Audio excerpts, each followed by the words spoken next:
یہ ترامیم کا میں نے آپ اپڈیٹ کر دوں کہ ابھی کسی قسم کا کوئی اتفاق نہیں ہوا۔ ہماری اپنی بات ہوئی مولانا فضل الرحمان صاحب کے قریبی ذرائع سے، انہوں نے کہا کہ جناب ایسا کچھ بھی نہیں ہے، یہ ڈس انفارمیشنز ہیں اور کچھ بھی نہیں، اور یہ ڈی مورلائز کرنے کی بات کی جا رہی ہے تاکہ جو اس وقت اتحاد نظر آ رہا ہے اپوزیشن جماعتوں میں، اس اتحاد کو نقصان پہنچایا جا سکے۔ اس لیے مولانا صاحب کے قریبی ذرائع کا کہنا ہے کہ تسلی رکھیں، ہم کوئی ایسا غلط کام نہیں ہونے دیں گے، اور ووٹ تو دور کی بات ہے، ہم اسے ایوان میں آنے سے پہلے ہی اس کو کل کر دیں گے، ایسے کسی بھی منصوبے کو۔ تو بہرحال آگے بڑھتے ہیں، اگلی خبر جو ہے وہ تیاریاں کی جا رہی ہیں، پریشرائز کیا جا رہا ہے، اور عمران خان صاحب نے یہ ہدایت دی ہے کہ پیچھے نہیں ہٹنا، اور اب فتح کا وقت قریب ہے، اور میں نے اتنی طویل جیل کاٹ لی ہے اور سوچنے برداشت کر رہا ہوں، اور میری فکر مت کریں، میری قید کی فکر نہ کریں، بلکہ آپ اپنے جلسے کی تیاری کریں۔ 21 ستمبر کو انہوں نے کہا کہ جی ہر صورت میں یہ جلسہ ہونا چاہیے، اور اس سلسلے میں درخواست دے دی گئی ہے عالیہ حمزہ کی طرف سے اور شیخ امتیاز کی طرف سے، اور اسلام آباد ہائی کورٹ سے رجوع کیا گیا ہے، درخواست بھی دے دی ہے انتظامیہ کو، اور انتظامیہ سے کہا ہے کہ 21 ستمبر کو ہمیں اجازت دیں جی مینار پاکستان پہ، اور اس میں پلی یہ لی گئی ہے،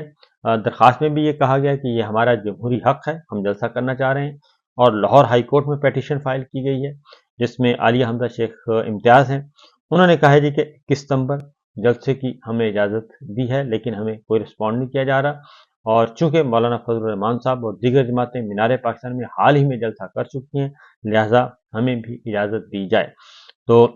مولانا کے ساتھ ساتھ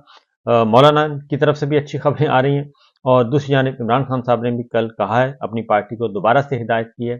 کہ گھر نہیں بیٹھنا بلکہ سڑکوں پہ آنے کی تیاریاں کریں،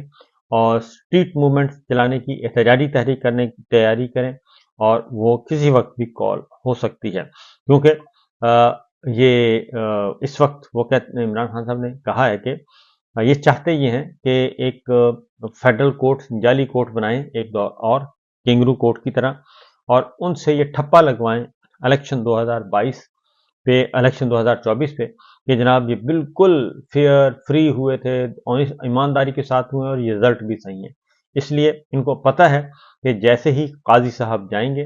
اور یہ رجیم ہٹے گی تو فوری جو ہے الیکشن کھلنے شروع ہو جائیں گے، اور ان کو اندازہ نہیں ہے کہ اندر خانے پاکستان کے عوام کتنے جلے بھنے ہوئے بیٹھے ہیں۔ اس کے بعد جی اگلے جو ہے ترامیم کے خلاف جو مجوزہ ترامیم ہیں، ان کو مسترد کر دیا ہے پورے ملک کی وکلا تنظیموں نے۔ اس میں Lahore bar council, Punjab bar council, اور لاہور ہائی کورٹ بار ایسوسی ایشن، اور اس کے ساتھ کراچی بار کی طرف سے، سندھ بار کی طرف سے، اور سکھر بار کی طرف سے، ملتان بار کی طرف سے، ایبٹ آباد بار کی طرف سے، اس کے ساتھ ساتھ خیبر پختونخوا بار کونسل کی طرف سے، اور سپریم کورٹ بار ایسوسی ایشن کی طرف سے، پاکستان بار کونسل کی طرف سے، تمام تنظیموں نے اس کو انفرادی طور پہ کر دیا ہے جی، ترامیم کو مسترد کر دیا ہے۔ اور دوسرا، ترامیم کے ساتھ ساتھ انہوں نے کہا ہے کہ سوال ہی پیدا نہیں ہوتا کہ ہم سپریم کورٹ کے اوپر ایک اور عدالت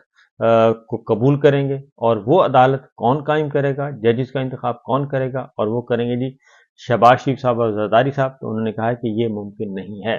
ہم یہ قبول نہیں کریں گے، یہ سیدھا عدلیہ کی آزادی، خود مختاری پہ حملہ، اور آئین میں جو عدلیہ کا رول ہے بنیادی انسانی حقوق کے محافظ کا، اس کو سبوٹاج کرنے کی کوشش کی جا رہی ہے، لہٰذا ہم ایسی کوئی ترمیم قبول نہیں کریں گے۔ اور اس سلسلے میں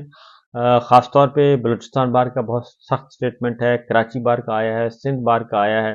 اور سپریم کورٹ بار کے ساتھ ساتھ پاکستان بار کونسل کے، اور وہ سپریم کورٹ میں چیلنج بھی کر دیا گیا ہے، اور قاضی صاحب جو ہیں وہ کافی اس سلسلے میں پریشان ہیں، کیونکہ ان کا جو ایک ہدف تھا، جو انہوں نے ایک سینے پہ ہاتھ مار کے ایک کہہ رہے سوچا تھا کہ وہ میجورٹی لیں گے، کیونکہ وہ چیف جسٹس ہیں، ڈرایا دھمکایا بھی بہت، لیکن جو میجورٹی تو کیا، ان کے پاس تو صرف 2 جج رہ گئے، اور قاضی صاحب کو خود بھی پھر آگے آ کے یہ کہنا پڑا کہ جی میرا فیصلہ غلط تھا۔ بہرحال جی قاضی صاحب جو ہیں آج کل ایک اور حرکت بھی فرما رہے ہیں، اور بہت ہی میں کہتا ہوں کہ زیب نہیں دیتی اتنے بڑے عہدیدار کو